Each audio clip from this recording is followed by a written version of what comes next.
Hello guys, welcome to our YouTube channel study with M. आज मैं आप सभी के लिए काफ़ी इंपॉर्टेंट वीडियो लेके आई हूँ। तो देखिए, आगामी फॉरेस्ट गार्ड के एग्ज़ाम के रिगार्डिंग हमारे द्वारा forest guard special mock series start की गई है, जिसका पार्ट 38 आज मैं आप सभी के लिए लेके आई हूँ। ये जो मॉक सीरीज़ है, ये आपको डेली प्रोवाइड कराई जा रही है, जो कि आपके आगामी फॉरेस्ट गार्ड के एग्ज़ाम के लिए इम्पॉर्टेंट है। साथ ही साथ अदर उत्तराखंड एग्ज़ाम के लिए भी ये मॉक सीरीज़ इम्पॉर्टेंट रहने वाली है। तो आप सभी लोग हमारी इस सीरीज़ में स्टार्टिंग से लेकर एंड तक बने रहें। इस सीरीज़ पे हमारे द्वारा करंट के क्वेश्चंस भी इंक्लूड किए गए हैं, ताकि करंट अफेयर्स पे आपके इसी मॉक सीरीज़ से ही कवर हो जाएं। तो चलिए आज की इस मॉक सीरीज़ को स्टार्ट करते हैं। स्टार्ट करने से पहले जिन लोगों ने अभी तक हमारे YouTube channel study with M को सब्सक्राइब नहीं किया है, वो सब्सक्राइब कर लें। साथ ही साथ बगल में जो बेल आइकन दिख रहा है, इसे भी प्रेस कर लें, ताकि हम कोई भी वीडियो डालते हैं तो उसका नोटिफिकेशन आपके पास जल्द से जल्द पहुंच जाए। आप सभी लोग हमारे टेलीग्राम चैनल को भी ज्वाइन कर सकते हैं। अराउंड 6.6 के यहाँ पे ग्रुप मेंबर्स हो चुके हैं। सुबह 10 बजे और शाम 8 बजे यहाँ पे क्विज का आयोजन भी कराया जाता है। इसके अलावा अदर इम्पॉर्टेंट अपडेट्स पीडीएफ्स यहीं पे शेयर की जाती हैं। लिंक आपको उसका डिस्क्रिप्शन बॉक्स में मिल जाएगा। बढ़ते हैं आज की वीडियो की ओर।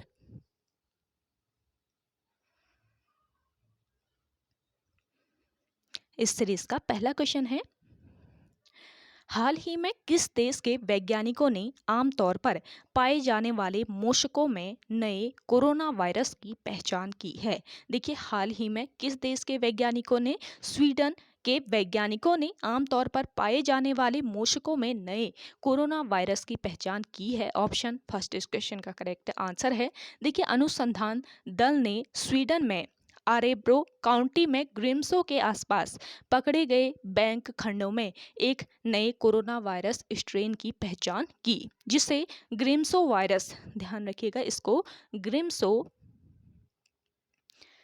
वायरस के रूप में जाना जा रहा है। और स्वीडन में वैज्ञानिकों की एक टीम ने एक नए कोरोना वायरस की पहचान की है, जो आमतौर पर लाल समर्थित खंडों में पाए जाते हैं। छोटे गहरे भूरे रंग के कृंतक जो क्षेत्र में चूहे के समान होते हैं, तो इनको जो है मूषक कहा जा रहा है, तो ये ध्यान रखेंगे। और उनमें ये नया जो कोरोना वायरस है, इसकी पहचान की गई है। और अध्ययन उपसाला विश्वविद्यालय, ध्यान रखिएगा, अध्ययन जो है ये उपसाला विश्वविद्यालय में जूनोसिस साइंस सेंटर की एक टीम के द्वारा किया गया है। नेक्स्ट क्वेश्चन देखिए, हाल ही में किस राज्य के मुख्यमंत्री ने कांगड़ी घाटी उत्सव का उद्घाटन किया है? देखिए, हाल ही में किस राज्य के मुख्यमंत्री ने, हिमाचल प्रदेश राज्य के मुख्यमंत्री ने कांगड़ी घाटी उत्सव का उद्घाटन किया है। ऑप्शन फर्स्ट इस क्वेश्चन का करेक्ट आंसर है। देखिए, हिमाचल प्रदेश के जो मुख्यमंत्री है जयराम ठाकुर, तो हिमाचल प्रदेश के मुख्यमंत्री जयराम ठाकुर ने धर्मशाला पुलिस ग्राउंड में कांगड़ा वैली समर फेस्टिवल 2022 का उद्घाटन किया। 2 जून से 2 जून से लेकर 9 जून तक यह फेस्टिवल चला था। यह महोत्सव कब से कब तक? 2 जून से लेकर 9 जून तक चला था। और इस महोत्सव में 4 सांस्कृतिक संध्याएं शामिल हुई। और इस उत्सव का आयोजन कांगड़ा घाटी में पर्यटन को बढ़ावा देने की दिशा में एक सराहनीय कदम है। नेक्स्ट क्वेश्चन देखिए, प्रधानमंत्री के रोजगार सृजन कार्यक्रम को किस वर्ष तक बढ़ाया गया है? इंपॉर्टेंट क्वेश्चन है। देखिए, प्रधानमंत्री के रोजगार सृजन कार्यक्रम को किस वर्ष तक? वर्ष 2026 तक बढ़ा दिया गया है। ऑप्शन फर्स्ट इस क्वेश्चन का करेक्ट आंसर है। प्रधानमंत्री रोजगार सृजन कार्यक्रम योजना 2022 के अंतर्गत देश के शहरी और ग्रामीण, ध्यान रखिएगा, देश के शहरी और ग्रामीण दोनों क्षेत्रों के बेरोजगार जो युवा हैं, तो उन बेरोजगार युवाओं को लोन मुहैया कराया जाएगा। शहरी इलाकों में PMEGP यानी कि prime minister employment generation programme के लिए नोडल एजेंसी जिला उद्योग केंद्र है। जबकि ग्रामीण इलाकों की बात करें तो ग्रामीण इलाकों में इसके लिए खादी एवं ग्रामोद्योग बोर्ड यानी कि KVIC से संपर्क किया जा सकता है। और जो प्रोग्राम है, तो लोन योजना PMEGP लोन योजना को केंद्र सरकार द्वारा देश में बेरोजगार युवाओं को रोजगार के अवसर प्रदान करने के लिए शुरू की गई है, जिसके अंतर्गत देश के बेरोजगार युवाओं को अपना खुद का रोजगार शुरू करने के लिए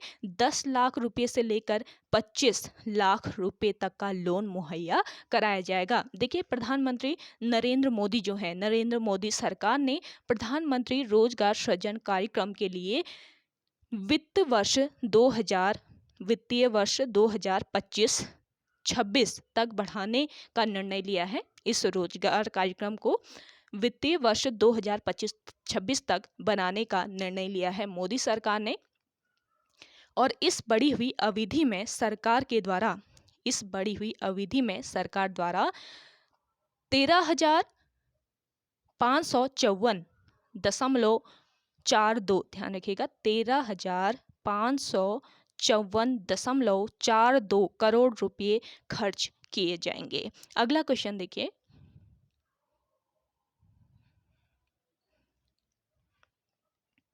उत्तराखंड लोक सेवा आयोग की प्रथम महिला सदस्य कौन थी? देखिए, उत्तराखंड लोक सेवा आयोग की प्रथम महिला सदस्य थी सुधा पांडे। ऑप्शन 4 इस क्वेश्चन का करेक्ट आंसर है।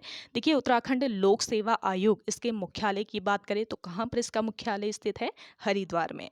हरिद्वार में इसका मुख्यालय स्थित है उत्तराखंड लोक सेवा आयोग का। और उत्तराखंड लोक सेवा आयोग की अधिसूचना 14 मार्च 2001 को जारी हुई और 15 मई 2001 को लोक सेवा आयोग नए संगठन के रूप में शुरू हुआ। और इस आयोग की प्रथम अध्यक्ष कौन थे? इस आयोग के प्रथम अध्यक्ष थे NP नवानी। इंपॉर्टेंट पॉइंट है, नोट कर लीजिए, NP नवानी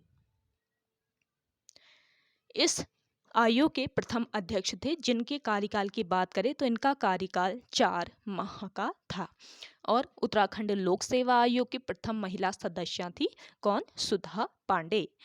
ऑप्शन 4 तो आपका यहाँ पे राइट आंसर है। अगला देखिएगा, मुख विनिमय प्रथा का प्रचलन किस जनजाति में है? देखिए, इंपॉर्टेंट क्वेश्चन है। मुख विनिमय प्रथा जो है, इसका प्रचलन है किस जनजाति में?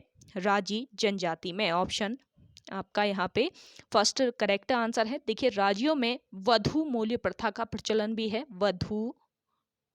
राजी जो जनजाति है, इसमें वधु मूल्य प्रथा का प्रचलन भी है। और बात करें भोटिया जनजाति की, तो भोटिया जनजाति में कौन सी प्रथा? तत्सत प्रथा। और इसके अलावा दामोला प्रथा भी आपके भोटिया जनजाति में पाई जाती है। थारू जनजाति की बात करें तो थारू जनजाति में दिखनौरी प्रथा पाई जाती है। जबकि जौनसारी जनजाति में कौन सी प्रथा? गणात प्रथा पाई जाती है जौनसारी जनजाति में। तो ये सभी पॉइंट आपके इंपॉर्टेंट है, नोट कर लीजिए। अगला क्वेश्चन देखिए, राज्य का सर्वाधिक जैव विविधता वाला क्षेत्र है। देखिए, राज्य का सर्वाधिक जैव विविधता वाला जो क्षेत्र है, ये कौन सा है? जिन लोगों को आंसर आ रहा है, आप कमेंट सेक्शन में कमेंट कीजिए। ज़्यादा से ज़्यादा लोग कमेंट कीजिए जल्दी से। सर्वाधिक जैव विविधता वाला क्षेत्र कौन सा है? रूपकुंड है, बेदनी बुग्याल है, फूलों की घाटी है, या मुंशियारी है? देखिए, राज्य का सर्वाधिक जैव विविधता वाला क्षेत्र है फूलों की घाटी। ऑप्शन 3 यहाँ पे आपका बिल्कुल राइट आंसर है। देखिए, फूलों की घाटी ये किस जिले में स्थित है? चमोली जिले में स्थित है फूलों की घाटी। और यह नर एवं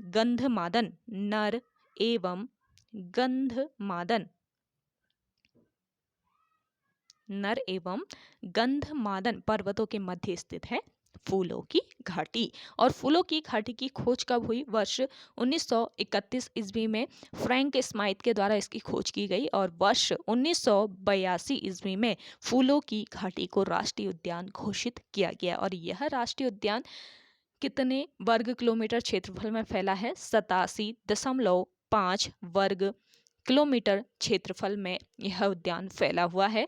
और देखिए, वर्ष 2005 की बात करें तो वर्ष 2005 में इसे यूनेस्को में विश्व धरोहर घोषित किया गया। फूलों की घाटी को विश्व धरोहर घोषित कब किया गया यूनेस्को में? 2005 में। अगला क्वेश्चन देखिए, गोपेश्वर में जड़ी बूटी शोध एवं विकास संस्थान की स्थापना किस वर्ष की गई? देखिए, गोपेश्वर में जड़ी बूटी शोध एवं विकास संस्थान जो है इसकी स्थापना की गई 1989 में। ऑप्शन 4 यहाँ पे आपका बिल्कुल राइट आंसर है। देखिए, गोपेश्वर, इसके प्राचीन नाम की बात करें तो गोपाला, गोपाला, इसके अलावा गोथला, गोथला और गोस्थल, गोस्थल, गोपाला, गोथला, गोस्थल, इसका प्राचीन नाम है गोपेश्वर का। और गोपेश्वर के रुद्र शिव मंदिर में 6वीं शताब्दी के नाग राजाओं के त्रिशूल लेख मिले हैं। ध्यान रखिएगा, इंपॉर्टेंट पॉइंट है, हो सके तो नोट कर लीजिए। गोपेश्वर का जो रुद्र शिव मंदिर है यहाँ से 6वीं शताब्दी के नाग राजाओं के त्रिशूल लेख मिले हैं। गोपेश्वर मंदिर विदिशा के नागवंशी राजा गणपति नाथ ने हिमाद्री शैली में बनवाया था, जिसका प्राचीन नाम क्या है? रुद्र महालय, रुद्र महालय इस मंदिर का प्राचीन नाम है। अगला क्वेश्चन देखिए, विलियम ट्रेल ने ट्रेल पास दर्रा को कब पार किया था? देखिए, विलियम ट्रेल जो है इन्होंने ट्रेल पास दर्रा पार किया था वर्ष 1830 ईस्वी में। ऑप्शन 3 यहाँ पे आपका राइट आंसर है। ट्रेल पास दर्रा जो कि आपका पिथौरागढ़, पिथौरागढ़ और बागेश्वर, ट्रेल पास दर्रा पिथौरागढ़ और बागेश्वर के बीच पड़ता है। और ट्रेल पास दर्रे की खोज कब की गई? वर्ष 1830 ईस्वी में इसकी खोज की गई। और इसकी खोज किसके द्वारा की गई? ट्रेल के द्वारा इसकी खोज की गई है, और जिनके नाम पर इस दर्रे का नाम ट्रेल पास दर्रा रखा गया है। तो ये ध्यान रखेंगे, पिथौरागढ़ व चंपावत के बीच कौन सा दर्रा है? अगर आपसे पूछा जाता है पिथौरागढ़ और चंपावत,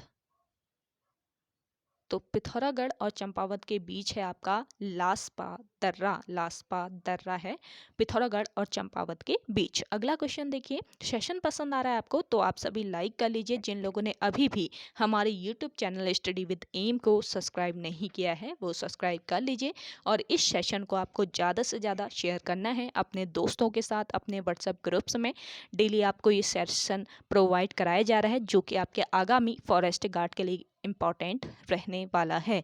क्योंकि देखिए, काफ़ी मेहनत से ये सीरीज़ बनाई जाती है, तो आप सभी लोगों को ज़्यादा से ज़्यादा लोगों तक इस सीरीज़ को पहुंचाना है। आप सभी से इतनी एक्सपेक्ट तो हम कर ही सकते हैं। तो आप सभी लोग ज़्यादा से ज़्यादा शेयर कर दीजिए हमारे इस सेशन को। और इसके अलावा देखिए, आज एक आयोग के द्वारा एक इम्पॉर्टेंट नोटिफिकेशन भी जारी किया गया है। तो जिन लोगों ने वो नोटिफिकेशन नहीं देखा है देख लीजिए, स्टडी विद एम पर आपको प्रोवाइड करा दिया गया है। साथ ही साथ सुबह 10 बजे आपको हिंदी की सीरीज़ भी प्रोवाइड कराई गई थी। तो कोई भी आपका लेटेस्ट नोटिफिकेशन आता है या फिर आपको क्लासेस है वो भी स्टडी विद एम के द्वारा प्रोवाइड कराई जा रही है। स्पेशली आपके फॉरेस्ट गार्ड के एग्ज़ाम के लिए यहाँ पे क्लासेस चलाई गई है, और ये क्लासेस आपके अदर उत्तराखंड एग्ज़ाम के लिए भी इम्पॉर्टेंट रहने वाले हैं। चाहे आप उत्तराखंड का कोई भी एग्ज़ाम दे रहे हैं, तो आप सभी लोग इस सीरीज़ को ज़्यादा से ज़्यादा डेली फॉलो कर सकते हैं। और साथ ही साथ इन सीरीज़ को आप सभी लोग ज़्यादा से ज़्यादा शेयर कीजिएगा। और आपको अगर अभी तक आपको 38 पार्ट प्रोवाइड करा दिए गए हैं। जिन लोगों ने अभी तक 37 पार्ट नहीं देखे हैं तो उसका लिंक जो है डिस्क्रिप्शन बॉक्स में आपको मिल जाएगा। वहाँ पे लिंक, सभी वीडियोस का लिंक प्रोवाइड करा दिया गया है, तो वहाँ से आप क्लिक करके देख सकते हैं। तो ज़्यादा से ज़्यादा आप स्टडी विद एम को सपोर्ट कीजिएगा। अगला देखिए, गैरसैंण को चंद्रनगर नाम किस वर्ष दिया गया है? मोस्ट इम्पॉर्टेंट क्वेश्चन है। देखिए, गैरसैंण जो है इसको चंद्रनगर नाम दिया गया था वर्ष 1992 ईस्वी में। ऑप्शन 4 यहाँ पे आपको राइट आंसर यहाँ पे आपका राइट आंसर हो जाएगा। आपको आज का ये सेशन कैसा लग रहा है आप कमेंट सेक्शन में कमेंट जरूर कीजिएगा। देखिए गैरसैंण को चंद्रनगर नाम वर्ष 1992 ईस्वी में दिया गया था, 1992 1992 में दिया गया था। और वीरचंद सिंह गढ़वाली को श्रद्धांजलि देने हेतु, ध्यान दीजिएगा, वीरचंद सिंह गढ़वाली जो हैं इनको श्रद्धांजलि देने हेतु जो गैरसैंण का नाम है, गैरसैंण का नाम यूकेडी ने चंद्रनगर किया था। यूकेडी यानी कि उत्तराखंड क्रांति दल ने। तो यूकेडी के द्वारा चंद्रनगर नाम क्यों दिया गया था? वीरचंद सिंह गढ़वाली को श्रद्धांजलि देने हेतु। देखिए गैरसैंण आपके कहाँ पर, किस जनपद में स्थित है? चमोली जनपद में स्थित है आपका गैरसैंण, जो दूधातोली व व्यासी श्रृंखलाओं से घिरा है। आपका जो गैरसैंण है ना, ये दूधातोली, ध्यान रखिएगा, दूधातोली और व्यासी, दूधातोली और व्यासी श्रृंखलाओं से घिरा है। और वर्ष 1992 को उत्तराखंड क्रांति दल ने अपना पहला ब्लूप्रिंट जारी किया था। ये ध्यान रखेंगे, उत्तराखंड जो क्रांति दल है यूकेडी जो है, इसने अपना ब्लूप्रिंट कब जारी किया था? पहला ब्लूप्रिंट जो है ये वर्ष 1992 ईस्वी में जारी किया गया था यूकेडी के द्वारा। और अपना 1992 को उत्तराखंड क्रांति दल ने अपना पहला ब्लूप्रिंट जारी करते हुए गैरसैंण को प्रस्तावित राजधानी माना और उसका नाम क्या रखा गया? चंद्रनगर रखा गया। और कौशिक समिति की बात करें तो कौशिक जो समिति है, कौशिक समिति ने प्रस्तावित राज्य की राजधानी गैरसैंण बनाने की सिफारिश की थी। और देखिए 11 जनवरी 2001 को अंतरिम सरकार ने स्थायी राजधानी चयन आयोग का गठन किया, जिसको पुनः निर्वाचित सरकार ने नवंबर 2002 को पुनर्जीवित किया। और 2017 में गैरसैंण विधानसभा का सत्र प्रारंभ हुआ। ये सभी पॉइंट आप नोट कर लीजिए, इंपॉर्टेंट है आगामी एग्जाम के लिए। साथ ही साथ आप नोट्स बना रहे हैं तो इनको रिवाइज भी करते रहिएगा। अगला देखिए, भारत में सभी वाहनों के लिए फास्टैग कब से अनिवार्य हुआ था? देखिए भारत में सभी वाहन जो हैं इनके लिए फास्टैग अनिवार्य हुआ था वर्ष 2021 से। ऑप्शन यहाँ पे फोर्थ करेक्ट आंसर है आपका,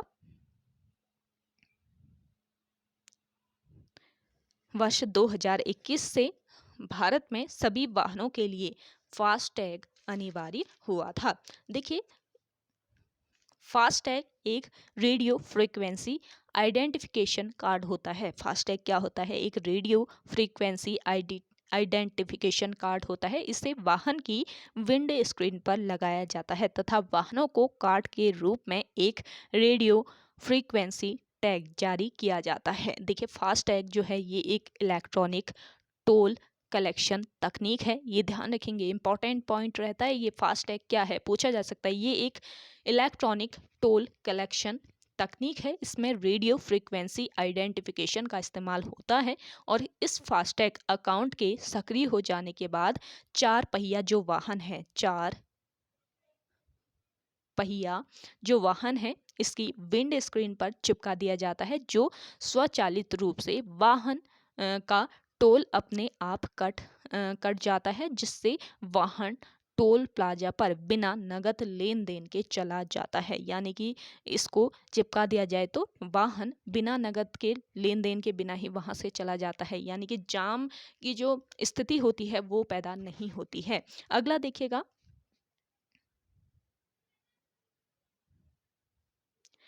इलाहाबाद स्तंभ के शिलालेख की विषय वस्तु की रचना की थी। देखिए इलाहाबाद स्तंभ के शिलालेख जो है इसकी विषय वस्तु की रचना की थी किसने? हरि सेन ने। ऑप्शन सेकंड आपका यहाँ पे राइट आंसर है। देखिए इलाहाबाद स्तंभ अभिलेख या इलाहाबाद प्रशस्ति भी इसको कहा जाता है। तो इलाहाबाद स्तंभ अभिलेख या इलाहाबाद प्रशस्ति गुप्त साम्राज्य के सबसे महत्वपूर्ण शिलालेख साक्ष्यों में से एक है। समुद्रगुप्त के मंत्री और दरबारी कवि थे हरिसेन। तो हरिसेन द्वारा इसकी रचना की गई थी। और इस स्तंभ के शिलालेख में समुद्रगुप्त की उपलब्धियों का वर्णन है। किसकी उपलब्धियों का? समुद्रगुप्त की उपलब्धियों का इसमें वर्णन किया गया है इस शिलालेख में, इस स्तंभ के शिलालेख में। और इस स्तंभ की लेख की जो प्रारंभिक पंक्तियां हैं वो पद्यात्मक तथा बाद की गद्यात्मक हैं। ये ध्यान रखेंगे, जो ये स्तंभ है इसके लेख की प्रारंभिक जो पंक्तियां हैं वो पद्य के रूप में, पद्यात्मक रूप में लिखी गई है, और बाद की जो पंक्ति हैं वो गद्यात्मक यानी कि गद्य के रूप में लिखी गई है। और यह संस्कृत की चंपू शैली का सुंदर उदाहरण है। ये संस्कृत की किस शैली का? चंपू शैली का सुंदर उदाहरण है। और इस लेख को समुद्रगुप्त द्वारा 370 ईस्वी में कौशाम्बी से लाए गए अशोक स्तंभ पर खुदवाया गया था। अगला क्वेश्चन देखिए, इंडियन मुस्लिम लीग की स्थापना किस वर्ष की गई? देखिए, इंडियन मुस्लिम लीग जो है इसकी स्थापना की गई थी वर्ष 1906 ईस्वी में। ऑप्शन फर्स्ट यहाँ पे आपका राइट आंसर हो जाएगा, इंडियन मुस्लिम लीग। सामान्य तौर पर मुस्लिम लीग नाम से मशहूर भारत की एक राजनीतिक पार्टी है जिसे भारतीय चुनाव आयोग ने केरल राज्य के दल के रूप में मान्यता दे रखी है। और इसके संस्थापकों की बात करें तो इसके संस्थापकों में आगा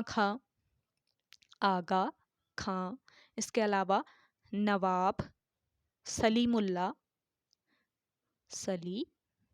नवाब सलीमुल्ला और नवाब मोहन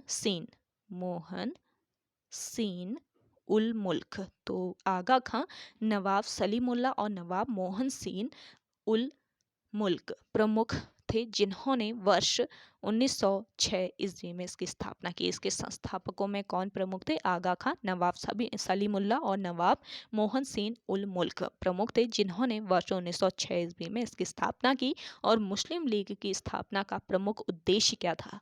देखिए, ब्रिटिश सरकार के प्रति मुसलमानों की प्रतिष्ठा बढ़ाना, इसके अलावा मुसलमानों के राजनीतिक अधिकारों की रक्षा करना तथा कांग्रेस के प्रति मुसलमानों में घृणा उत्पन्न करना इसका प्रमुख उद्देश्य था इस लीग का। तो ये ध्यान रखेंगे, मुस्लिम लीग का उद्देश्य क्या था ये भी आपको पता रहना चाहिए। अगला देखिए, भारत चीन के मध्य सीमा रेखा कहलाती है। देखिए, जिन लोगों को आंसर आ रहा है कमेंट करके बताइएगा। भारत चीन के जो मध्य सीमा रेखा है वह क्या कहलाती है? तो इसका राइट आंसर हो जाएगा मैक-मोहन लाइन या मैक-मोहन रेखा। ऑप्शन थर्ड यहाँ पे आपका करेक्ट आंसर है, मैक-मोहन लाइन या मैक-मोहन रेखा इसको कहा जाता है।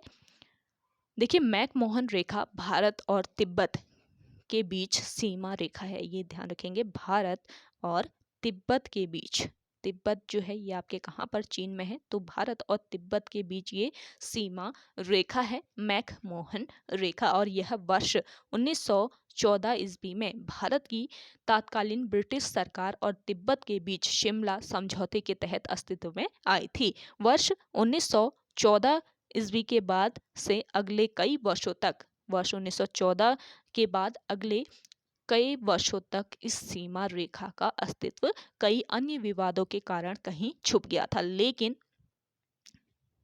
वर्ष 1935 ईस्वी में ओलक केरो नामक एक अंग्रेज प्रशासनिक अधिकारी ने तत्कालीन अंग्रेज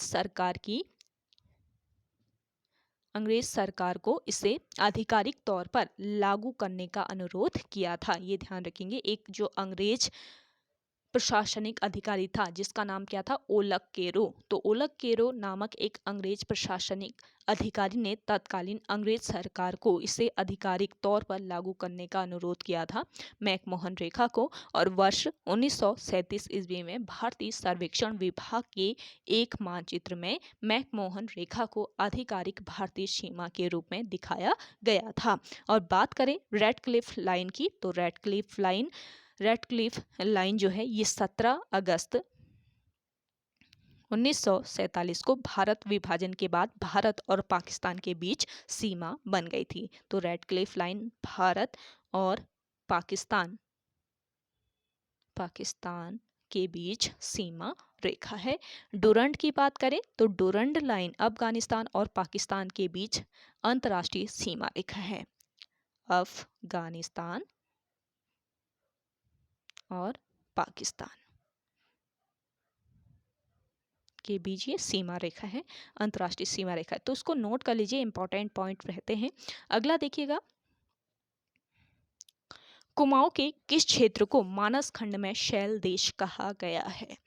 देखिए कुमाऊं के किस क्षेत्र को मानस खंड में शैल देश कहा गया है, ये बताना है। तो ये जो क्षेत्र है, ये कौन सा क्षेत्र है? ये है आपका गंगोली हाट। ऑप्शन फर्स्ट यहाँ पे आपका राइट आंसर हो जाएगा, गंगोली हाट, जो कि कहाँ पर स्थित है? आपके किस जनपद में? कुमाऊं के पिथौरागढ़ जनपद में ये स्थित है। और सरयू व रामगंगा नदी के बीच स्थित है आपका गंगोली हाट। और यहाँ पर मनकोटी राजाओं का शासन रहा। यहाँ पर किन राजाओं का शासन रहा? मनकोटी राजाओं का यहाँ पर शासन रहा गंगोली हाट में।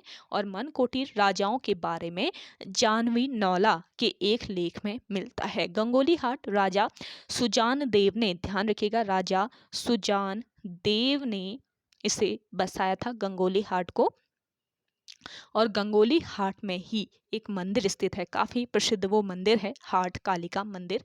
तो ये आपके गंगोली हाट में ही स्थित है। अगला देखिएगा, खीरा कोट आंदोलन का संबंध किससे है? देखिए खीरा कोटा हो गया, खीरा कोट है, इसको करेक्ट कर लीजिएगा। खीरा कोट जो आंदोलन है, इसका संबंध किससे है? इसका राइट आंसर हो जाएगा खड़िया खनन से। खीरा कोट जो आंदोलन है, इसका संबंध है खड़िया खनन से। ऑप्शन थर्ड यहाँ पे आपका बिल्कुल राइट आंसर है। देखिए खीरा कोट आंदोलन जो है, खीरा कोट आंदोलन अवैध खड़िया खनन के विरुद्ध चलाया गया था। किसके विरुद्ध? अवैध खड़िया खनन के विरुद्ध यह आंदोलन चलाया गया था। और इस आंदोलन का नेतृत्व किसने किया था?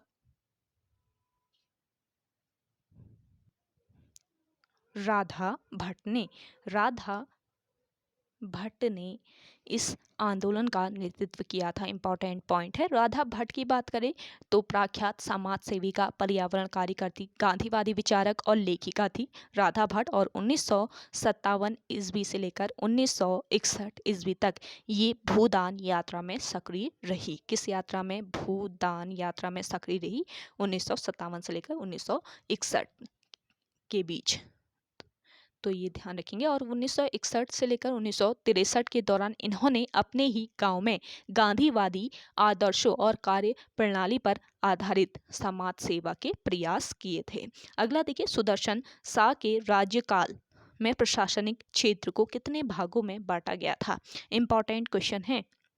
देखिए सुदर्शन शाह के राज्यकाल की बात करें तो सुदर्शन शाह का जो राज्यकाल था, इसमें प्रशासनिक क्षेत्रों को कितने भागों में बांटा गया था? इसका राइट आंसर है 4 भागों में बांटा गया था। ऑप्शन सेकंड यहाँ पे आपका बिल्कुल राइट आंसर है। ये 4 भाग कौन कौन से थे? देखिए ठान एक भाग था, ठान दूसरा था परगना, तीसरा था आपका पट्टी और चौथा था ग्राम। तो 4 भागों में बांटा गया था, ठान, परगना, पट्टी और ग्राम, सुदर्शन शाह के राज्यकाल में प्रशासनिक क्षेत्र को। ये ध्यान रखेंगे। देखिए सुदर्शन शाह, इसके कार्यकाल की बात करें तो 1815 से लेकर 1859 तक सुदर्शन शाह का कार्यकाल रहा। और अंग्रेजों ने इस पर 7 लाख रुपये न देने का आरोप लगाकर श्रीनगर अपने अधीन कर लिया। और इसके बाद सुदर्शन शाह ने 1815 ईस्वी को टिहरी में 1815 ईस्वी को कहाँ पर? टिहरी में अपनी राजधानी बनाई थी। तो आपसे पूछा जा सकता है कि राजधानी टिहरी किस पंवार शासक ने बनाई थी? तो ये कौन था? सुदर्शन शाह था, जिसने अपनी राजधानी टिहरी बनाई थी। और 1823 की बात करें तो 1823 ईस्वी में टिहरी में पहला भूमि बंदोबस्त हुआ था, जो कि सुदर्शन शाह के शासन काल में हुआ था। तो ये ध्यान रखेंगे।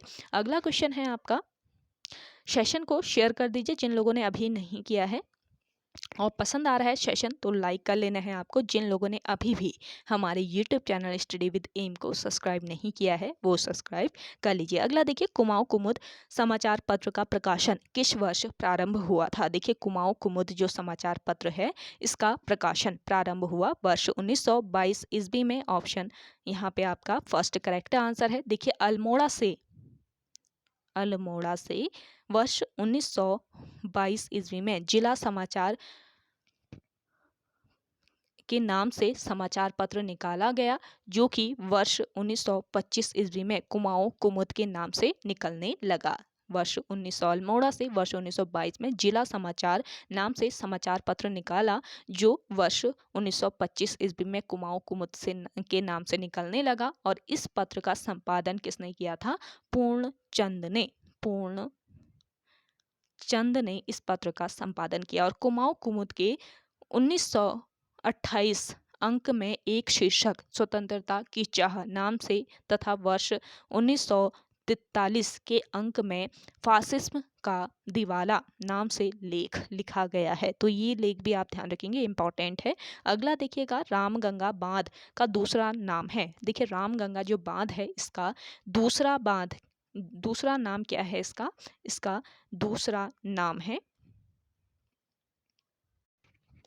दूसरा नाम है इसका कालागढ़ बांध। ऑप्शन सेकंड यहाँ पे आपका बिल्कुल करेक्ट आंसर है। रामगंगा बांध का दूसरा नाम है कालागढ़ बांध। देखिए कालागढ़ बांध परियोजना किस नदी पर? रामगंगा नदी पर, पौड़ी जिले में। किस जिले में? पौड़ी जिले में स्थित है रामगंगा नदी पर, इसीलिए इसको रामगंगा बांध भी कहा जाता है। तो इसका दूसरा नाम है कालागढ़ बांध। और इस बांध की ऊंचाई की बात करें तो 126 मीटर इसकी ऊंचाई है। और बात की जाए टिहरी बांध की, तो टिहरी बांध जो है ये किस नदी पर बना है? भागीरथी व भिलंगना। भागीरथी और भिलंगना नदियों के संगम पर बना है आपका टिहरी बांध। और एशिया का सबसे ऊंचा और दुनिया का चौथा सबसे ऊंचा बांध है टिहरी बांध। और लखवाड़ बांध जो है ये किस नदी पर? यमुना नदी पर, देहरादून जिले में स्थित है आपका। देहरादून जिले में बना है यमुना नदी पर। तो ये ध्यान रखेंगे। कोठार बांध की बात करें तो कोठार बांध कब बना है? किस जनपद में बना है? कोठार बांध आपके अल्मोड़ा जनपद में बना है। किस नदी पर? कोसी नदी पर।